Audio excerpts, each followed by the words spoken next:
Apa tujuan hidup santri? Tujuan hidup santri adalah menjadi manusia sempurna dan paripurna, menjadi ulul ilmi, orang yang berilmu pengetahuan, ulul albab, orang yang memiliki keseimbangan dan kesetimbangan, mengolah fakultas pikir dan dzikir yang ada pada dirinya. Ulin nuha, menjadi hamba yang menjadikan sejarah sebagai pengalaman hidupnya. Ulil absor, menjadikan manusia yang memiliki ketajaman batin. Dan ulil amri, menjadi pemimpin-pemimpin yang selamat dan menyelamatkan. Alhamdulillah.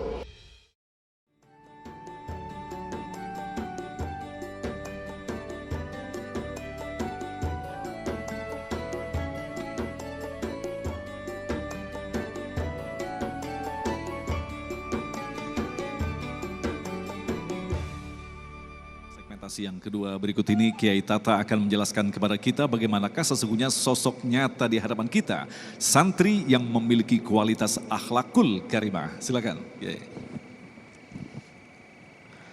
Assalamualaikum warahmatullahi wabarakatuh.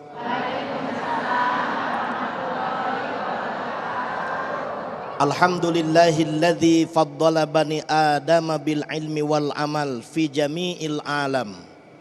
Assalatu wassalamu ala sayyidil arabi wal ajam wa ala alihi wa sahbihil kiram, amma ba'du. Para alim ulama, para habaib, para tuan guru yang saya hormati dan Allah muliakan, yang sama-sama kita cintai dan kita muliakan guru kita Gus Hayyid, juga ustadz kita yang menghantarkan acara ini dengan apik dan baik, Al Mukarram Mas Agung.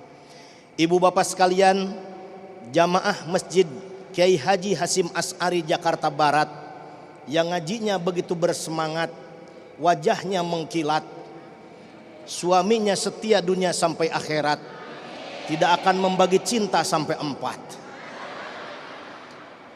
Sebagaimana kita ketahui, pada tanggal 22 Oktober 1945 Hadratus Syekh Kiai Haji Hasyim Asy'ari mengeluarkan fatwa resolusi jihad untuk santri dan para kiai di pondok-pondok pesantren.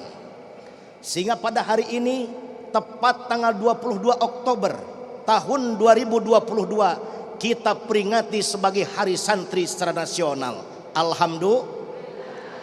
Apa yang disebut santri? Apa tujuan hidup santri? Dan apa kiprah santri? Pertama, santri dalam bahasa Sanskerta berarti sastra. Sastra itu berarti kitab suci, karena memang fokus kegiatan santri adalah memperdalam kitab suci, dalam hal ini Al-Quranul. Apa tujuan hidup santri? Tujuan hidup santri adalah menjadi manusia sempurna dan paripurna sesuai dengan pedoman Al-Quran, yaitu menjadi ulul ilmi, orang yang berilmu pengetahuan, ulul albab, orang yang memiliki keseimbangan dan kesetimbangan, mengolah fakultas pikir dan dzikir yang ada pada dirinya. Ulin nuha, menjadi hamba yang menjadikan sejarah sebagai pengalaman hidupnya. Ulil absor, menjadikan manusia yang memiliki ketajaman batin. Dan ulil amri, menjadi pemimpin-pemimpin yang selamat dan menyelamatkan. Alhamdulillah. Sehingga sebaran santri di seluruh Nusantara bukan hanya jadi pemimpin majlis taklim, bukan hanya pembina masjid, bukan hanya guru-guru ngaji, tetapi sebaran santri kepada berbagai profesi. Ada yang jadi pengusaha kuat, jadi pejabat hebat, politisi bergengsi, dan profesi-profesi lainnya. Semoga dengan sentuhan kiprah para santri, negara tercinta Republik Indonesia ini semakin jaya, semakin berkah dan mendapat ridho Allah Subhanahu wa taala. Ibu bapak yang dirahmati Allah Subhanahu wa taala, apa kiprah santri? Dijawab oleh Al-Qur'an, surah At-Taubah ayat 122. Kiprah santri itu 2 garis besarnya. Pertama, melakukan tafakuh fiddin.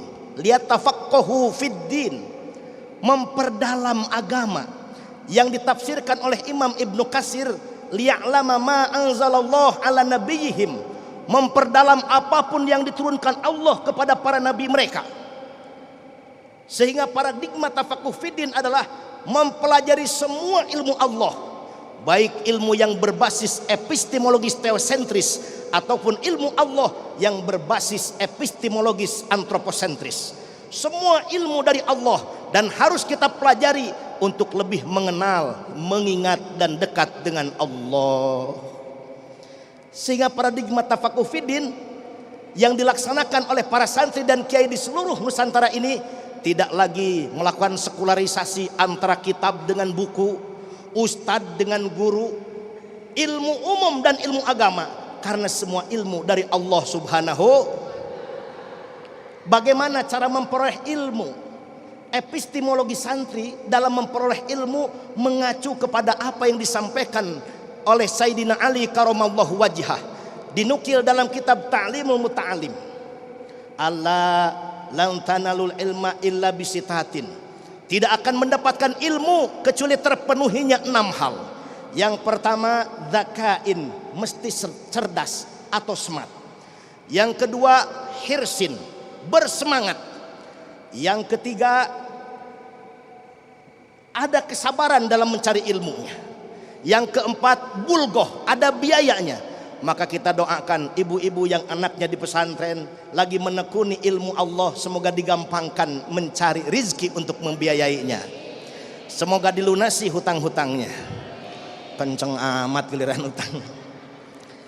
Yang kelima, wa irsadi ustadin, ada gurunya.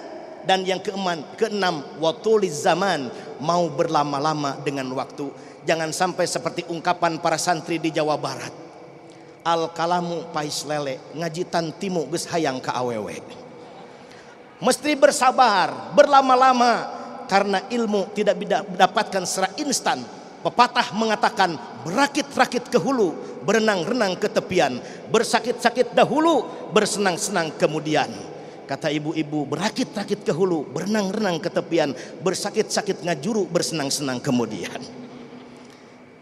Selain epistemologi yang diungkapkan oleh Sayyidina Ali, para santri dalam tafakuh fiddin itu mengedepankan nilai-nilai akhlak atau nilai-nilai etika.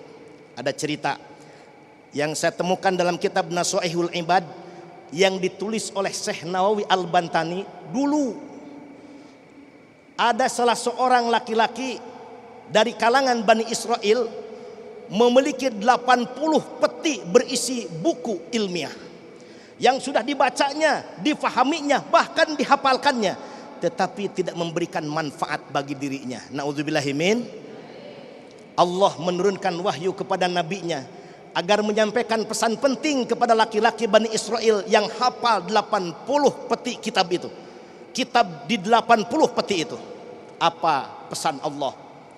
Kalau engkau mengumpulkan semua ilmu, sebanyak-banyaknya ilmu, tidak akan memberikan manfaat kepadamu illa anta'mala bisalasati asya, kecuali mengamalkan 3 perkara. Mau tahu? Agar ilmu bermanfaat, amalkan 3 perkara. Pertama, la tuhibbad dunya falaisa bidaril mu'minin. Jangan tenggelam mencintai dunia dan melupakan akhirat, karena dunia ini bukan tempat tinggal ideal bagi orang yang beriman. Yang kedua, la tusahibas syaitan falaisa birafiqil mu'minin. Janganlah mau berteman dengan setan. Lihat samping kiri kanannya. Bukan setan, bukan. Jangan mau berteman dengan setan, karena setan bukan terbaik bagi orang-orang yang beriman. Maka sebelum membaca, sebelum belajar, para santri senantiasa memulainya dengan a'udzubillahi minasyaitonir, berlindung kepada Allah agar terhindar dari godaan setan yang dilaknat dan dirajam. Yang ketiga, la tuaddi ahadan falaisa bihirqatil mu'minin. Kalau mencari ilmu, jangan ada orang yang tersakiti karena menyakiti orang lain. Bukanlah watak dan karakter orang-orang yang beriman. Setelah mendapatkan ilmu, para santri ditantang pada ayat At-Taubah 122 ini menjadi mundir. Wal yundiru qaumahum, menjadi agent of social change. Ilmunya bukan untuk ilmu, tapi ilmunya untuk amal. Karena sebaik-baiknya ilmu adalah ilmu yang diamalkan. Ilmu tanpa diamalkan bagaikan pohon tanpa buah, wajah tanpa jerawat bagaikan langit tanpa bintang. Dan para santri diingatkan oleh Syekh Jubad dalam syairnya, fa'alimun bi ilmihi lam ya'malan mu'addabum min qabli ubadil wasan. Siapa yang berilmu tapi tidak mengamalkan akan disiksa sebelum para penyembah berhala. Mudah-mudahan di hari santri ini anak-anak kita mau belajar ngaji ke pesantren, mau belajar ngaji ke para kiai sebagai pewaris Nabi agar berilmu tinggi, beriman sejati yang bisa menyelamatkan kita semua. Amin ya rabbal Alamin. Baik, terima kasih Kepada Pak Kiai, izin bertanya singkat aja, bagaimana mohon rumus-rumusannya kepada kami kaum muda di zaman yang sangat cepat ini agar ilmu-ilmu atau rumus-rumusan para ulama dapat tersampaikan itu seperti apa kepada kaum milenial agar tidak semakin tertinggal. Baik. Wallahul muwaffiq wal muthariq. Wassalamualaikum warahmatullahi wabarakatuh. Kita mulai dari Kiai Tata terlebih dahulu, silakan. Pertanyaan yang sangat menarik untuk kita kaji bersama, terutama bagaimana transformasi ilmu yang di pesantren supaya terjadi percepatan-percepatan di era sekarang. Dulu waktu kuliah S3, saya sering ikut kajian dengan Al-Maghfurlah Gus Dur. Beliau didatangi oleh para tokoh muda yang masih bersemangat, beliau menyebutnya Ciganjur itu pesantren. Meskipun tidak pondok karena mondoknya di rumahnya masing-masing. Jadi model di kampung-kampung dahulu begitu, kiai yang punya ilmu menjadikan rumahnya sebagai tempat mengaji. Maka ada istilah santri kalong. Yang datangnya malam doang Bu, kalau siang kagak ada. Nah kalau mondok siang malam dia ada di situ.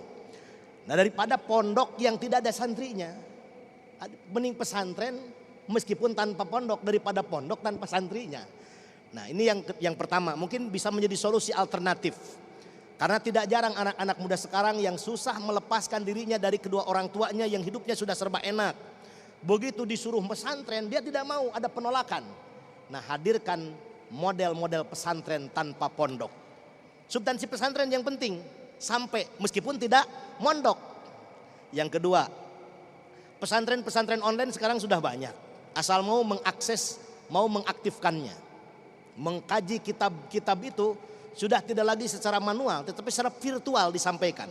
Kalau itu konsisten diikuti bisa. Kemudian yang ketiga, bagaimana upaya kita agar anak-anak milenial ini cinta pesantren. Ada 3 upaya. Upaya pertama, orang tua bisa bercerita tentang apa itu pondok pesantren. Pondok pesantren yang ideal sebagaimana cita-cita luhur para perumusnya itu begitu indah. Orang yang tidak baik menjadi baik, bukan sebaliknya. Yang kedua, penjelasannya langsung secara empirik bawa ke pondok-pondok pesantren. Tadi kalau bahasa Gus Said, Mas Agung, cari pesantren yang ada barokahnya. Yang kiainya lebih banyak baca hijib daripada baca APBD. Lebih banyak menulis aurat daripada menulis proposal. Yang ketiga, lihat outputnya. Dulu saya sebelum pesantren, kata orang tua saya, tidak lulusan pesantren, nggak ada yang nganggur, jadi tokoh. Baru pesantren kilat saja sudah jadi khotib, apalagi pesantren kolot ya gitu. Kalau fakta-fakta itu diungkap tanpa kita paksa, tanpa kita bujuk, anak kita juga punya akal dan berpikir. No, jebolan pesantren nggak susah ekonominya. No, jebolan pesantren jodohnya juga cakep. No, jebolan pesantren jadi tokoh masyarakat, tidak ada yang nganggur. Fakta-fakta ini bisa kita buktikan. Jebolan-jebolan pesantren itu masih menjadi idola di masyarakat.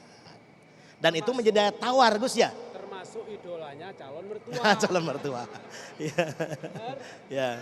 Kalau ada yang masih punya anak, Gus Said ini sudah jadi kiai tapi urusan jodoh jadi santri lagi siap. Allah alam Mas Agus. Anda masih bersama kami Damen Saku, kita akan lanjutkan lagi untuk mendengarkan jawaban selanjutnya dari Ibu Linda yang akan dijawab oleh Kiai Tata. Pada intinya adalah ketika kita akan menyantrikan anak kita, nampaknya harus ada persiapan secara psikologis, baik daripada orang tua dan anaknya. Nah kadang-kadang anak juga, wah saya mainannya dulu sama teman-teman seperti ini, besok saya tidak boleh pegang handphone dan sebagainya. Mungkin itu kasus yang kita hadapi, Kiai. Pertanyaan Ibu bisa menjadi solusi untuk kita semua. Kalau pesantren dasarnya betah, tidak akan ada yang betah. Siapa yang betah jauh dari orang tua, belian kasih sayang. Dan ketika kita melepas anak juga, jujur sebagai orang tua juga kita nggak kuat. Pasti meneteskan air mata ya Bu. Nah karena itu pesantren kadang disebut sebagai penjara suci. Karena sebagian kebebasan anak itu menjadi hilang. Tetapi itulah pendidikan. Pendidikan itu yang begitu. Bukan yang enak-enak. Tetapi yang membentuk jiwa dia akan menjadi lebih siap di masa depan. Dasarnya bukan betah, tapi dasarnya butuh. Orang tua butuh karena memaksimalkan pendidikan anak tidak bisa oleh kita sendiri. Kita berasa waktu musim pandemi kemarin, ya anak-anak kagak ke sekolah, kagak ke madrasah, kan kita orang tuanya yang ngajarin tuh. Ngajarin wudhu, ngajarin baca Quran, susah apa kagak? Bangunin anak susah apa kagak? Ngajarin wudhu aja kita kan susah itu, bisa keder, habis basuh tangan kemana lagi, lupa. Ini satu, berarti kita butuh. Kalau butuh diskusikan dengan baik dengan anak. Nah, mama butuh. Nanda jadi anak yang soleh, anak yang pinter. Waktu dan ilmu mama nggak cukup untuk memintarkan dan mensolehkan Nanda. Bawa ke sana, ijab gobul sama kiai. Begitu kita lepas melepasnya dengan ikhlas. Ijab gobul pada kiai, kiai menerimanya. Kiai itu banyak doanya Bu. Lo cinta ditolak tasbih berputar di dunia santri. Apalagi kiainya. Ya enggak? Begitu ijab gobul dilepaskan ikhlas oleh orang tuanya. Diterima sama kiainya. Jangan khawatir anak tidak betah. Dia akan bertemu dengan yang senasibnya. Kalau anak kita bisa bergaul dan nanti juga ada seniornya yang menyayanginya. Itu anak bakal merasa betah sekaligus butuh di pesantren. Begitu pulang orang tua masih kangen nih. Nah jangan berangkat dulu pesantren ya, kita jalan-jalan dulu. Anak nolak, enggak Bu, mau pesantren. Takut ketinggalan pelajaran sama yang lain. Karena dominasi pelajaran di pesantren itu hafalan Mas Agung. Jadi kalau dia tidak masuk ke pesantren agak lama, ketinggalan hafalan. Itu bakal sayang. Yang kedua, mengutamakan amaliyah dibandingkan ilmiah. Anak-anak di pesantren tahajudnya tiap malam, enggak tahu dalil tahajud. Beda dengan di perguruan yang lain, ilmiah dulu tapi kadang-kadang tidak amaliyah, tidak dikerjakan. Nah sehingga nanti kalau pesantren plus dia juga sekolah, mempelajari ilmu yang lain, dia menjadi hamba yang berilmu amaliyah dan beramal ilmiah. Ikhlaskan anak kita di pesantren. Nabi Ibrahim lebih parah dari itu ujiannya. Disembelih anaknya, ini cuma dipisahkan dari dua orang tuanya. Ketika keikhlasan terpancar, kiai juga ikhlas menerimanya. Saya yakin enggak ada santri yang tidak betah. Amin ya robbal. Amin. Silakan Kiai Tata. Hujibatil jannatu bil makarih wa hujibatin naru bisyahwati. Jalan menuju ke surga Allah itu bertamur onak dan duri, penuh tantangan dan rintangan. Jalan menuju neraka Allah bertaburkan minyak wangi yang sangat mudah. Menghantarkan anak ke pesantren adalah jalan ke surga. Tentu banyak hambatan dan rintangan. Tetapi kalau kita hempaskan anak tidak ke pesantren, jalan menuju nerakanya semakin terbuka, naudzubillah. Saya ingin mengakhiri pesan akhir ini dengan satu pantun. Boleh berpantun Bu, boleh? Damai Indonesiaku di Jakarta Barat. Kasep gitu Bu. Damai Indonesiaku di Jakarta Barat. Di Masjid Kiai Haji Hasyim Asy'ari. Jika Indonesia ingin hebat, meski para santri berkiprah di negeri ini. Allahumma salli wa sallim wa barik amin ya rabbal alamin. Ya Allah ya Rabbana, Engkau Tuhan kami, tempat kami berasal dan kami kembali. Ya Rabbana, pada hari ini kami merayakan hari santri.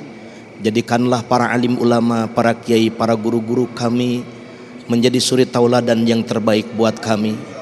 Berikanlah keikhlasan kepada kami para orang tua untuk melepaskan putra dan putrinya untuk berada dan belajar di pondok-pondok pesantren. Jadikanlah mereka anak-anak yang soleh.